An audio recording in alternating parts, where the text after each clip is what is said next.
Buenas tardes.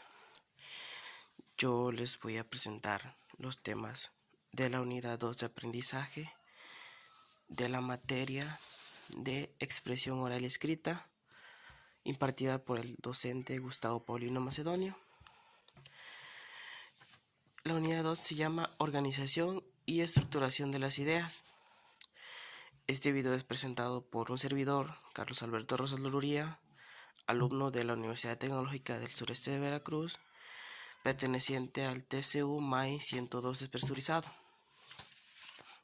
Antes de comenzar, voy a plantear unas preguntas para que se respondan al final del video, y las cuales son: ¿qué es un mapa conceptual?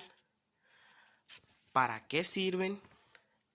¿Qué es la infografía? El número 4 es: ¿qué es un árbol de decisiones? ¿En qué consiste la estrategia PNI? ¿Qué son las fichas textuales? ¿Qué son las fichas de paráfrasis? ¿Y qué son las fichas de comentario? ¿En qué consiste la técnica del subrayado? ¿Y en qué consiste la técnica de notas al margen? Bueno, continuando, les voy a presentar los temas. Nos vamos a saltar hasta el tema 2 porque el tema 1 ya lo hemos visto con anterioridad con nuestro profesor. El tema 1 se llama Métodos de organización de la información.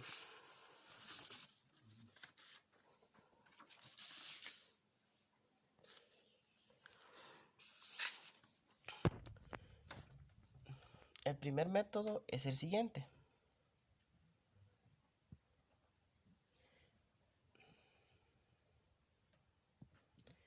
El mapa mental. El mapa mental es un diagrama usado para presentar palabras, ideas, tareas, lecturas, dibujos u otros conceptos ligados y dispuestos radicalmente a través de una palabra clave o de una idea central. Los mapas mentales son un método muy eficaz para extraer y memorizar información. Son una forma lógica y creativa de tomar notas, organizar, asociar y expresar ideas, que consiste en cartograficar sus reflexiones sobre el tema. Es presentado por medio de dibujos, imágenes, o puede no incluirlas, y llevar colores para mejor presentación del tema escogido. Ese es el primero. El segundo es el mapa conceptual.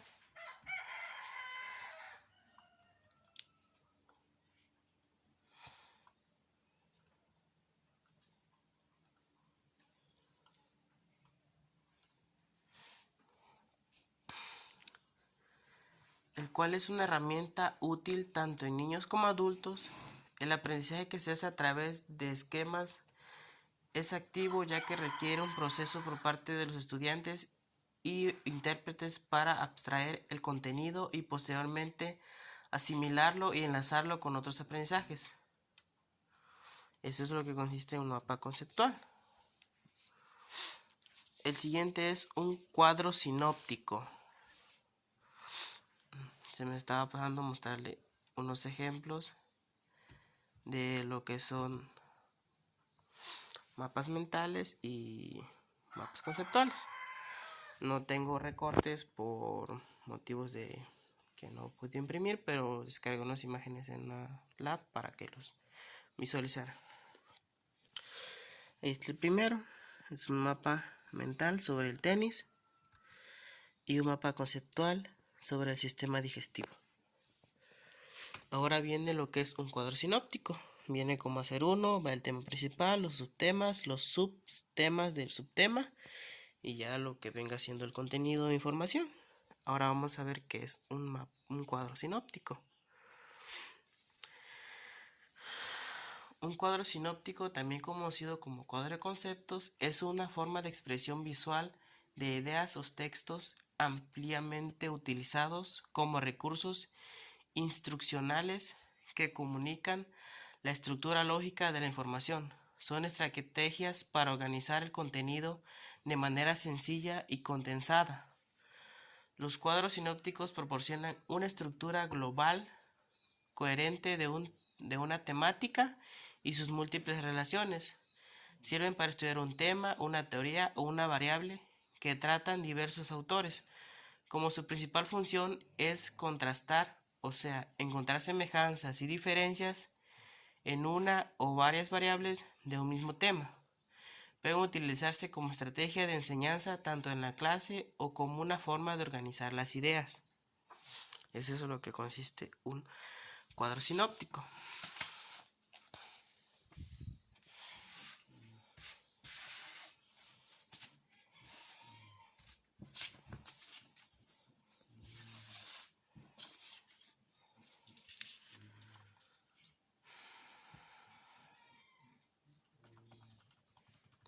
Para el siguiente tenemos los cuadros de doble entrada.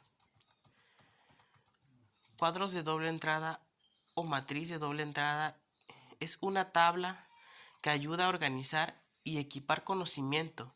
Sirven para conocer, contrastar varios elementos referentes al mismo tema. Gracias a este sistema se puede sistematizar cierta información en columnas horizontales y verticales. Estas columnas sirven para describir y relacionar la información recopilada o la información que se quiere ilustrar en la tabla. La mayor característica de este tipo de matriz es que los elementos se pueden entrecruzar entre sí para poder formar celdas donde estará ubicada la información que se requiere ilustrar. A través del cuadro de doble entrada se puede realizar la comparación de información en un sistema que está cuadriculado. Las matrices pueden tener dos o más columnas dependiendo del tema y el autor. Y aquí tenemos una imagen representativa de un cuadro de doble entrada, que el tema principal es los de criterios de definición, educación a distancia y educación en línea. Continuamos con el siguiente, que es la infografía.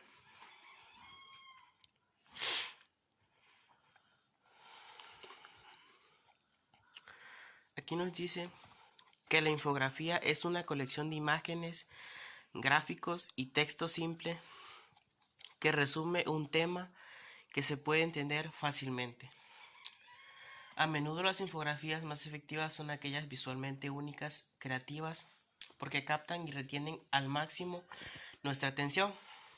Es importante que tengan en cuenta que las imágenes de una infografía no solo consisten en emocionar y crear interés. Las infografías deben contribuir también a que podamos entender y recordar su contenido. Aquí podemos ver un ejemplo de una infografía, está en inglés, pero está explicando un tema y lo divulga con imágenes coloridas, con poco texto, simple y entendible, con el que nosotros podamos retener la información y además que nos atraiga, y eso sirve más porque cuando una persona se siente atraída hacia algo así, lo puede recordar con mayor facilidad. El siguiente método de organización es el cuadro comparativo.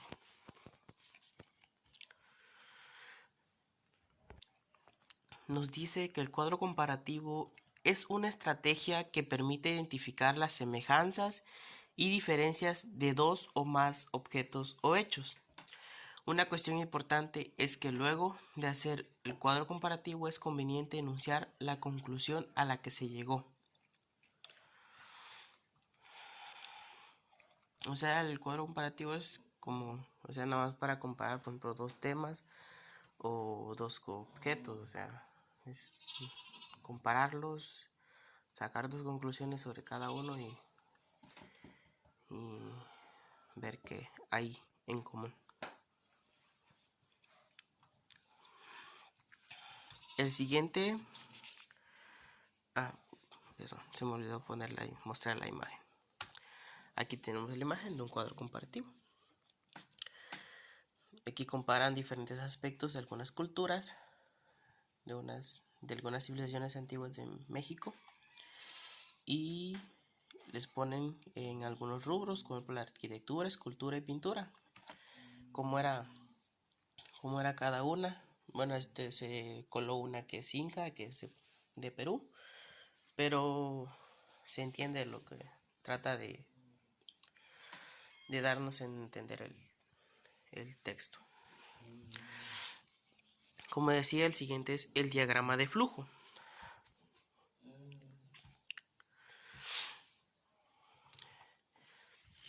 El diagrama de flujo o diagrama de actividades es la representación gráfica de un algoritmo o proceso. Se utiliza en disciplinas como la programación, economía, procesos industriales y psicología cognitiva.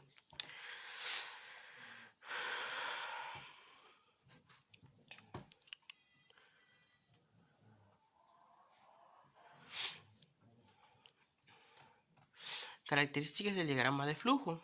Este es sintética. La representación que se haga de un sistema o un proceso debe quedar resumida en pocas hojas de referencia en una sola. Los diagramas extensivos dificultan su comprensión y asimilación, por tanto dejan de ser prácticos. Simbolizada. La aplicación de la simbología adecuada a los diagramas de sistemas y procedimientos evita a los analistas anotaciones excesivas, repetitivas y confusas en su interpretación. La siguiente es de forma visible o un sistema o un proceso. Los diagramas nos permiten observar todos los pasos de un sistema o proceso sin necesidad de leer notas extensas. O sea, un diagrama de flujo es como resumir un proceso que es largo y tedioso, pero, o sea, nada más representarlo con palabras cortas, con frases cortas. Aquí un ejemplo. Aquí tenemos un diálogo, o sea, es una pregunta de alguna, como en norte en ingeniería, podemos decir que algún fallo en algún equipo, podemos representarlo de esa manera para simplificar el proceso. Y también al momento del proceso de reparación lo puedes simplificar de igual manera, sin estar siguiendo tantas instrucciones. O sea, nada más representas tu proceso fácilmente así, con palabras cortas. Como siguiente método tenemos el diagrama de palabras clave. ¿Qué es el diagrama de palabras clave?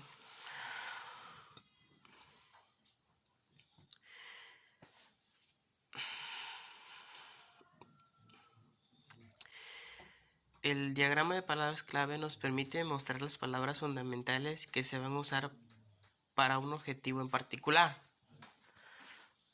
O sea, solo podemos poner puras palabras clave como en un cuadro, mapa conceptual, o sea, puros conceptos. El diagrama clave debe tener las principales características, que es: debe llevar un orden sistemático, debe llevar consigo las palabras clave de un tema o un proyecto, debe ser simple y fácil de entender. O sea, todo esto son para que nosotros retengamos la información. O sea, estos métodos son para que la información que esté extensa y sea muy larga en algunos textos, nosotros la podemos resumir y entenderla con facilidad. El tamaño del diagrama no debe ser tan grande ni tan pequeño, un tamaño justo y necesario. Y es todo lo que debe ser un diagrama de palabras clave. Y aquí tenemos un ejemplo.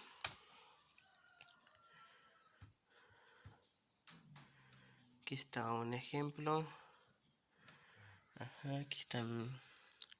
Solo usan unas palabras, puras palabras, mira. Aquí son puras palabras. No hay texto, no hay nada, solo son las puras palabras clave. Por ejemplo, el tema o la idea central del tema. Solo ahí en ese diagrama vas a poner puras palabras, una sola palabra. Con una sola palabra tienes que representar todo el texto. Bueno, creo que se pueden poner máximo unas 2 o 3, pero ya sería mucho. El siguiente es un árbol de decisión. Un árbol de decisión es un mapa de los posibles resultados de una serie de decisiones relacionadas. Permite que un individuo o una organización comparen posibles acciones entre sí según sus costos, probabilidades y beneficios. Se pueden usar para dirigir un intercambio de ideas informal o trazar un algoritmo que anticipe matemáticamente la mejor opción. Un árbol de decisiones por lo general comienza con un único nodo y luego se ramifica en resultados posibles. Cada uno de estos resultados eran nodos adicionales para que se ramifiquen en otras posibilidades. Esto le da una forma similar a la de un árbol.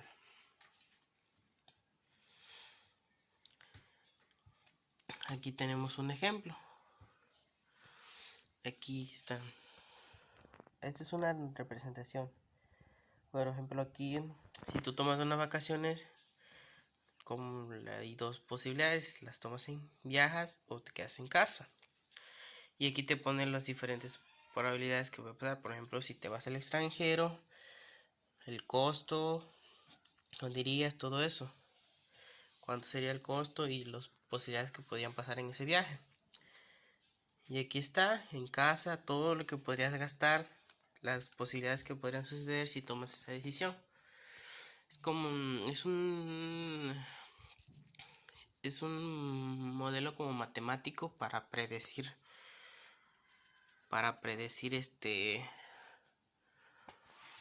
varios sucesos. El siguiente es el diagrama de causa y efecto. Este es el también conocido el diagrama del pescadito. Es un diagrama,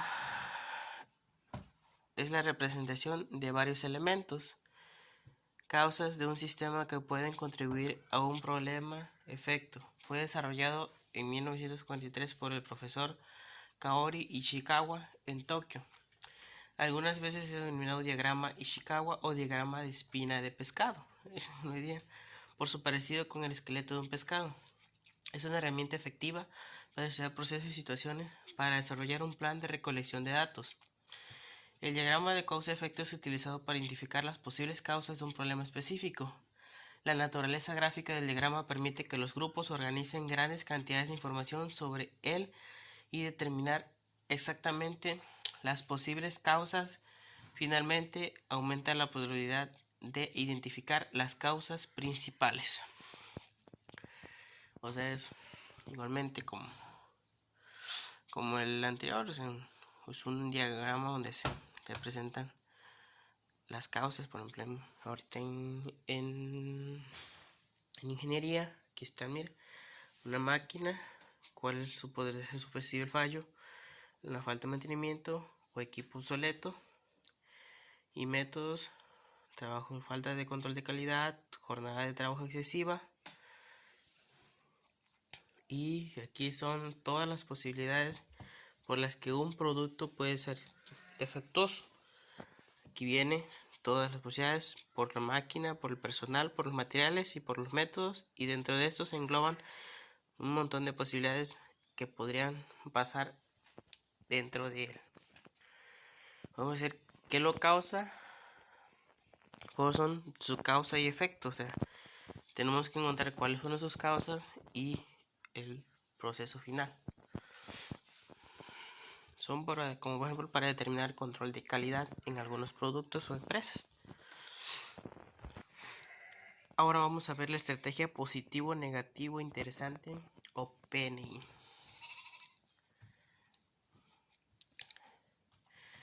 Nos dice que es una estrategia que permite plantear el mayor número de posible de ideas sobre un evento, acontecimiento o algo que se observa, y también sirve como estrategia empresarial en forma de decisiones. Con frecuencia las personas tienden a reaccionar ante problemas o situaciones que requieren la forma de decisiones de acuerdo con ciertos patrones particulares. Por ejemplo, dan soluciones inmediatas a los problemas sin realizar un proceso previo de reflexión y luego comienzan a pensar para justificar sus puntos de vista o para convencer a otras personas acerca de la validez o la conveniencia de la solución que propone.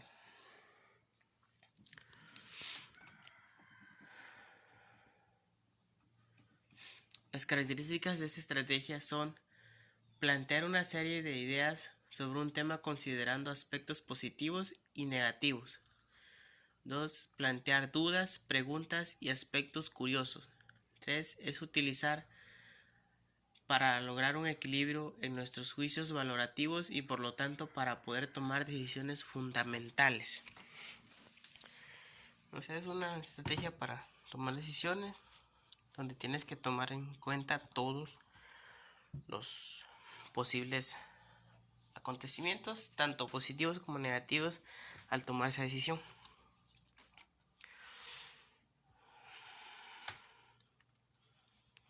Y aquí un ejemplo. Aquí todo lo que debe ser de un suceso o un proceso. Miren, aquí está el efecto invernadero. Es un fenómeno natural que ha desarrollado nuestro planeta para permitir que exista la vida. Ese es un punto positivo, pero el punto negativo es que aumento de la temperatura media del planeta, aumento de sequías y todo eso. Y lo que es lo interesante se llama así precisamente porque la Tierra funcionó como un verdadero invernadero.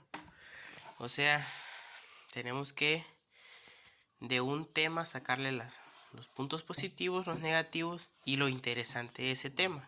O sea, un dato curioso y ponerlo en una tabla. De eso trata ese método. El siguiente método que vamos a ver son las muy conocidas fichas de trabajo. En la primera encontramos las fichas textuales.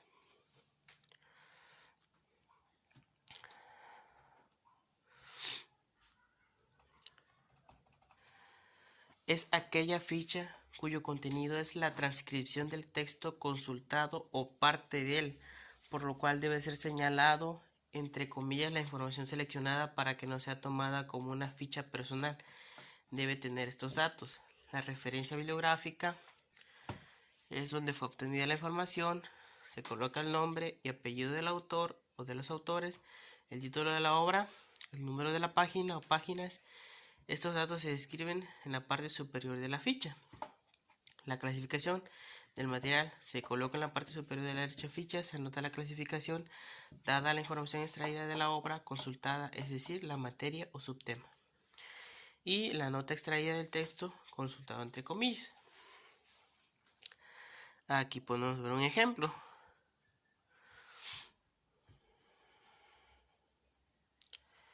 Es una ficha de trabajo de un libro que se llama Cómo hacer una tesis. Ahí tiene el autor, su página, su año de cuando fue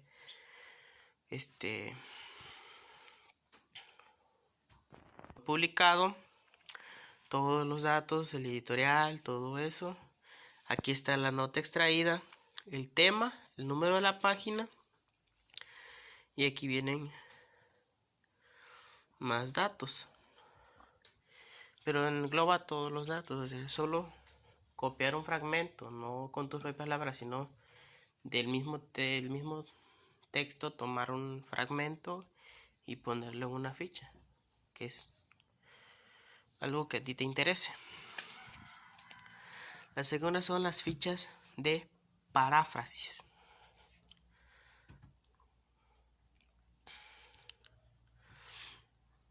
La ficha de paráfrasis es una ficha en la que el autor, ya sea estudiante o investigador, escribe con sus propias palabras aquello que está investigando. En esta no escribe o copia, más bien interpreta lo que está leyendo. O sea, que quiere decir que es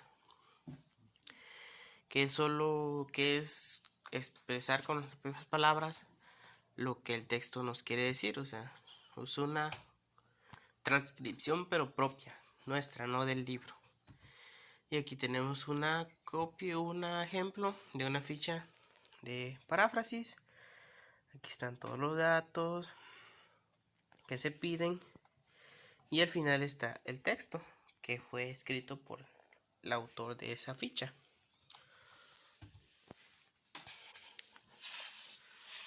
Las siguientes son las fichas de resumen.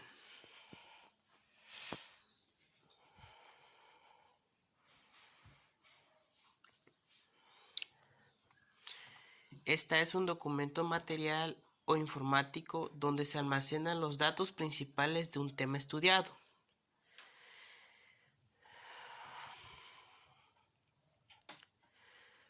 O sea que es una ficha donde vas a anotar la idea principal del tema. Solo vas a hacer apuntes, como cuando vas a hacer una exposición y tienes que decir algunos puntos más importantes del tema que vas a exponer. Pues esa es una ficha de resumen, solo tienes que poner. Aquí está un ejemplo. Esta fue hecha por Gómez Pompa y es de la vegetación en México. Vienen todos sus datos del libro y aquí viene lo que viene siendo un resumen del tema expuesto y su transcripción a una ficha. La siguiente es la ficha de comentario.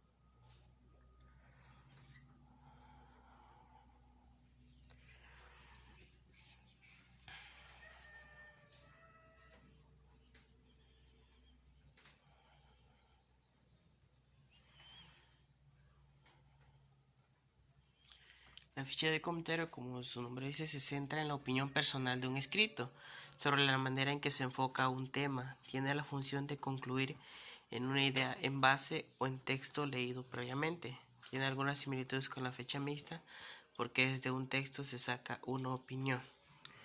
O sea, es hacer tu comentario sobre el tema con el texto leído. O sea, es lo que consiste una ficha de comentario. O sea, como su mismo nombre dice, un comentario sobre el tema leído.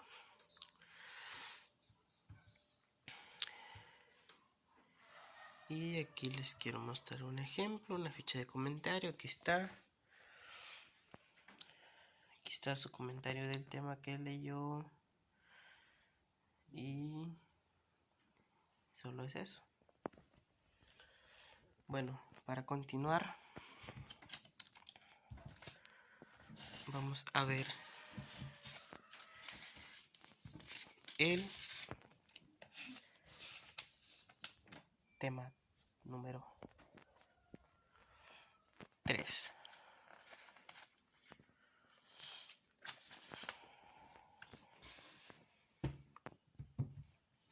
El cual se llama técnicas de comprensión lectora y auditiva.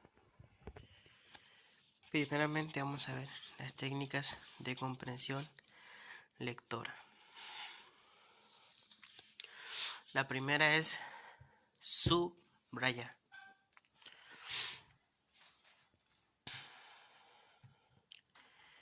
Esta nos dice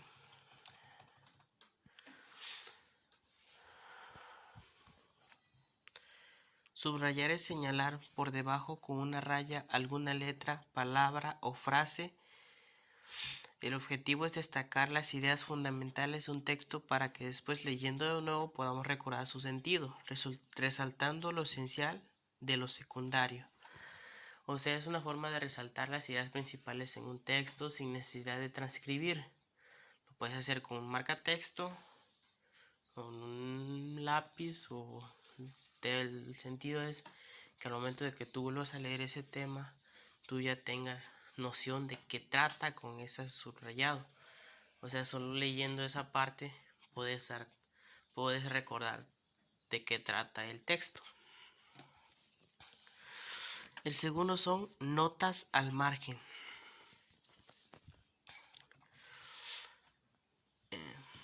Llamada también sumillado, es una técnica muy utilizada para hacer anotaciones. Y pues aquí, perdón, se me olvidó mostrar una imagen alusiva a lo que es subrayar. Y ahí vemos a una persona resaltando con marcatexto, como les decía, un texto. Y aquí viene el ejemplo de lo que es notas al margen. Y para que lo vayan visualizando. Y ahorita les explique yo. Vamos a ver. Es una técnica muy utilizada para hacer anotaciones en los márgenes de las hojas del libro. En ella se expresa con apenas un par de palabras la idea fundamental.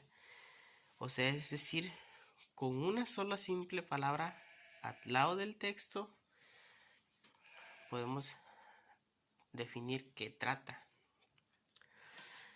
Del párrafo leído, se trata de una técnica de estudio muy utilizada junto con el subrayado para la lectura comprensiva y sustituye el paso previo a la elaboración de esquemas. O sea, con estas técnicas no hay necesidad de hacer ningún esquema con un mapa conceptual, un cuadro sinóptico. Solamente haces anotaciones y es más fácil entender un texto sin necesidad de hacer tanto rollo.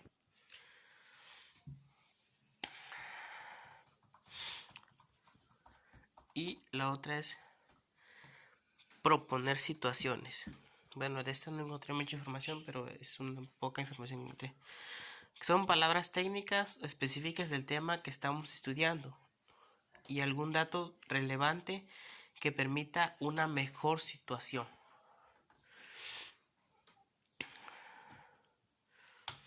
Y aquí pues un ejemplo, una imagen alusiva. Esto no es esta. O sea, es como... Yo entiendo que es como hacer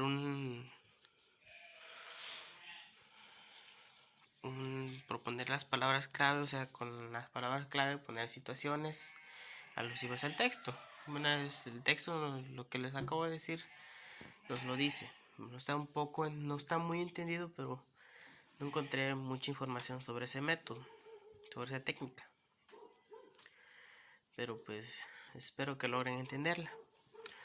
La siguiente es buscar la palabra fantasma. Ya me dio miedo. Este es también conocida como procedimiento de Close. Es seleccionar un texto en el que se suprimen varias palabras fáciles de deducir por el contexto de la historia. O sea, consiste en ir eliminando lo que ya conocemos, por ejemplo, palabras que ya de verdad definitivamente conocemos con facilidad sus significados. Esas palabras podemos ir eliminando del texto porque ya las entendemos y podemos centrarnos en lo que no entendemos. Por ejemplo, buscar las palabras que no entendemos en un diccionario o googlearlas y así tener un mejor entendimiento de qué nos es el texto, porque hay por ejemplo, hay textos que son muy complejos, que tienen un lenguaje muy técnico y pues es muy difícil de entender y pues debemos centrarnos en esas palabras y dejar atrás lo que ya conocemos y centrarnos en lo que no conocemos para tener un amplio conocimiento sobre el texto. El siguiente es plantear un tema. ¿Esto qué quiere decir? Que ayuda en la comprensión lectora con el hecho de tener que leer sobre lo que investigaste. La idea principal afirma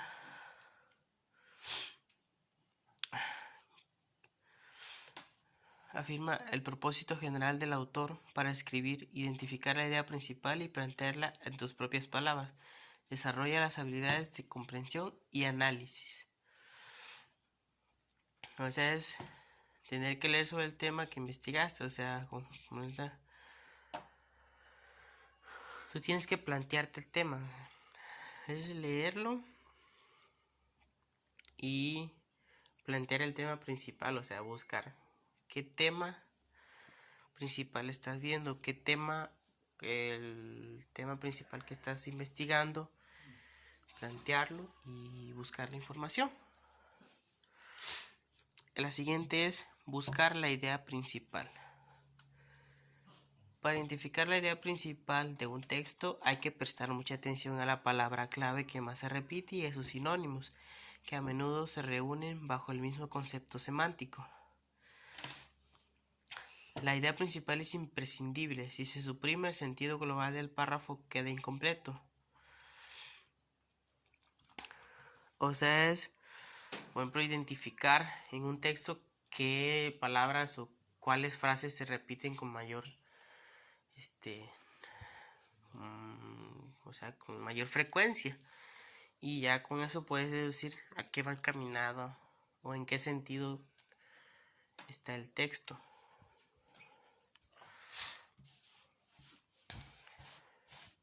Es resumir. Este es muy conocido, que consiste en acortar o achicar un texto, pero no de cualquier manera, sino tomando las ideas principales que se aprecian previa lectura minuciosa y luego de haber efectuado la lectura del subrayado y enlazándolas de tal modo que no se pierda claridad de relación entre las ideas. Hacer un resumen importa un análisis exhaustivo de cada párrafo para distinguir en él lo que es relevante y lo que no. Serían de aclaraciones, los ejemplos, los datos de contextualización, lo que resulta obvio, etc.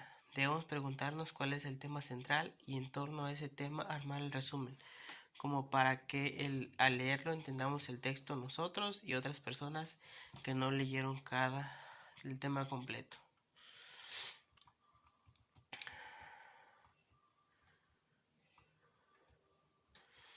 Eso quiere decir que el resumen es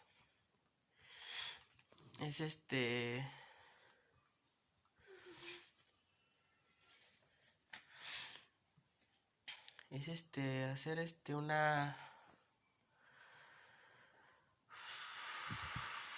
es tomar las ideas principales del tema y redactar un texto sin perder la noción de lo que estamos haciendo, del tema que estamos viendo, para que la persona o tú mismo entiendas qué estás haciendo, porque por un motivo te puedes perder o te vas en otro lado de que no trata el tema, y para que otra persona que lea tu resumen pues entienda sin previo conocimiento del tema, entienda con mayor facilidad de lo que trata.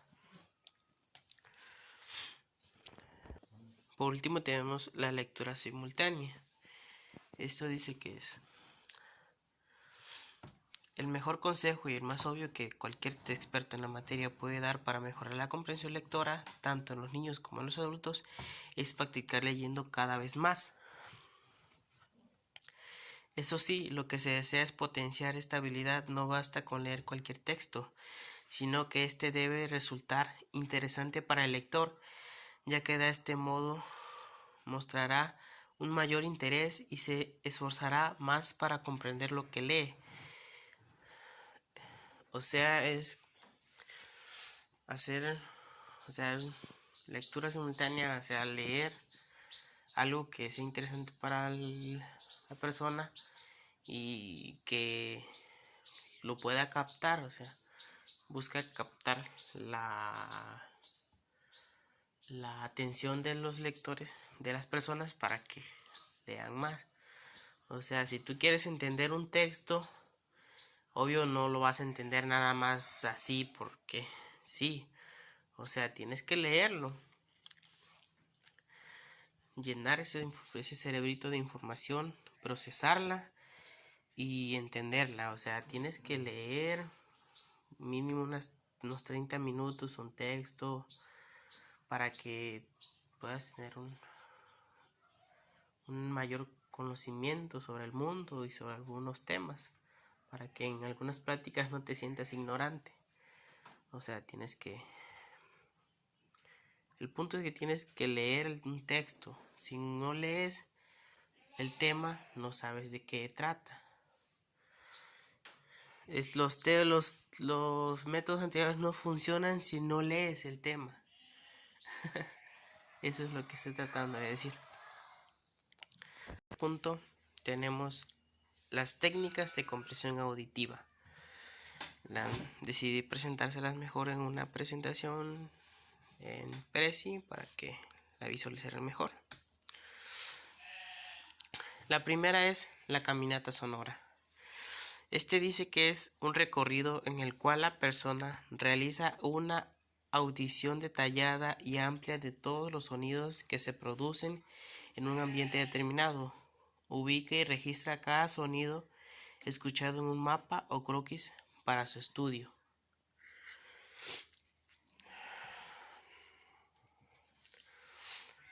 El segundo es un círculo de escucha.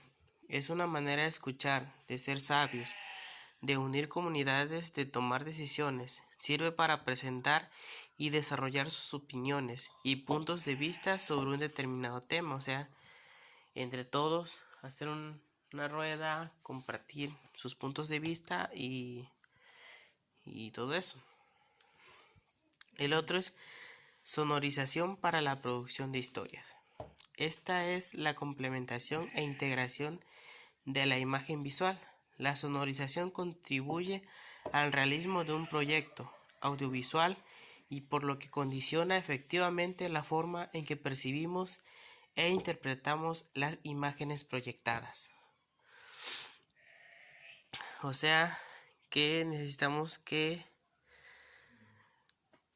por ejemplo, en un video que el sonido sea algo que relacione al tema, algo audible que podamos entender y captar con nuestro oído de qué trata. Y al momento de ver la imagen coincida con lo que estamos escuchando. Bueno, eso fue todo por parte del tema número 3. Esta presentación la conseguí en Prezi, una página web. Aquí está su link. Por si quieren buscarla, pongan técnica de comprensión auditiva que favorecen a la habilidad y ahí les va a aparecer. Pónganle Prezi para que les aparezca. Bueno, ahora toca el tema número 4, el cual se llama tipos y vicios del lenguaje. Aquí esto también lo voy a representar con una presentación en Prezi. Esperemos que cargue. Aquí están los tipos y tipos del lenguaje. Primero vamos a ver el lenguaje oral, escrito, kinesio, proxémico, icónico y fonético. El lenguaje oral, cualquier forma de comunicación existente, implica un proceso de transmisión e intercambio de ideas, simples o complejas. La comunicación es un acto inherente que por inercia todos los tenemos y es común para cualquier persona. O sea, es el lenguaje con el que hablamos. Todo tipo de expresión o palabra que sale de nuestra boca es el lenguaje. El lenguaje escrito, que es la representación de una lengua por medio del sistema de escritura. El lenguaje escrito es una invención y como tal debe de ser enseñada, a diferencia del lenguaje hablado o del lenguaje de signos, que son aprendidos espontáneamente por exposición, especialmente en la infancia. O sea, para escribir tenemos que ser instruidos porque tenemos que seguir una serie de pasos que son las reglas de la gramática que tenemos que seguir para escribir y tener una buena ortografía y caligrafía. El lenguaje kinésico estudia el significado expresivo, apelativo o comunicativo de los movimientos corporales y de los gestos aprendidos o somatogénicos no orales de percepción visual, auditiva o táctil. O sea, es como un lenguaje expresivo como el braille. No sé, porque es lo que entiendo. Que son no orales de percepción visual, auditiva o táctil. por ejemplo, el lenguaje de braille, que es el que utilizan las personas que son ciegas, o el lenguaje de señas para las personas que son mudas. Podemos decir que eso es lo que estudia.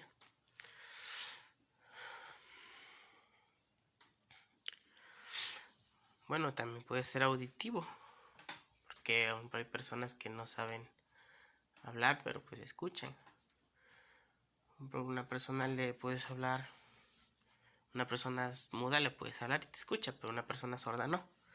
O sea, él estudia todas esas alternativas que son no orales. El lenguaje proxémico se refiere a la diferencia a la cual se entabla una conversación. El objetivo del lenguaje proxémico es variar las actividades especiales y las distancias interpersonales en el acto comunicativo. Seguimos con el lenguaje icónico. Es todo aquel que utiliza símbolos básicos, además define maneras de combinarlos para producir un icono comprensible como expresión. El lenguaje fonético es el estudio de los sonidos físicos del discurso humano. Es la rama de la lingüística que estudia la producción y percepción de los sonidos de una lengua con respecto a sus manifestaciones físicas. O sea, es el sonido, el sentido que le damos nosotros a nuestras palabras. Por ejemplo, si cambiamos un poco nuestra voz o el sonido que hacemos al momento de hablar, le podemos dar otro sentido a la palabra, otro significado a lo que decimos. Por ejemplo, si queremos hablar de forma interrogativa o queremos hablar de forma afirmativa o negativa, tienes que darle un diferente sonido. Eso es lo que trata el lenguaje fonético, el sonido que le damos al lenguaje. Ahora seguimos con los vicios del lenguaje, los cuales encontramos el barbarismo, anfibología, el pleonasmo, la redundancia y la cacofonía. Primero vamos a ver el barbarismo. Consiste principalmente en pronunciar o escribir mal las palabras, emplear vocablos impropios. Su sentido está relacionado con el valor etimológico que tiene bárbaro de extraño y ajeno, por lo que se trata de usos que resultan extraños al español. O sea, es el uso erróneo del lenguaje, principalmente, en escrito tanto como oral. La anfibología es el empleo de frases o palabras con más de una interpretación. También se llama disemia, dos significados, o polimesia, varios significados. Aunque estrictamente hablando, una polimesia no es siempre una anfibología. Es lo que les decía, si no tienes fonética en tus palabras, le puedes dar a la frase bastantes sentidos y que el receptor no podría captar. El receptor no podría captar lo que tú le tratas de expresar. Él podría entender varios sentidos de lo que le estás tratando de decir. El pleonasmo consiste en la adición de palabras que no son necesarias en una frase, pues su significado ya está explícito o implícitamente incluido en ella. O sea, es como, por ejemplo, agregar conectores o frases o repetir una frase, por ejemplo, repetir una palabra que antes ya la mencionaste, o sea, repetir el mismo sentido, lo que quieres dar a expresar, o sea, como por ejemplo, no sé, un ejemplo.